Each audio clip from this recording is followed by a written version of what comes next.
We are in Chama, New Mexico at the Cumbres and Toltec station, and there's a locomotive back there without its cabin.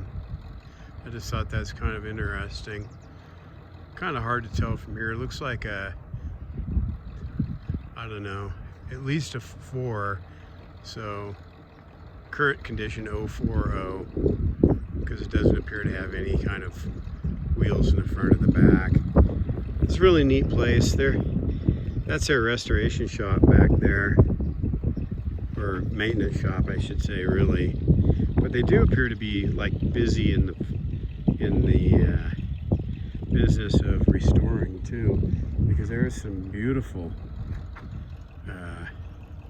boxcars right here in just gorgeous condition. And then there's their snowplow, rotary snowplow. Neat place.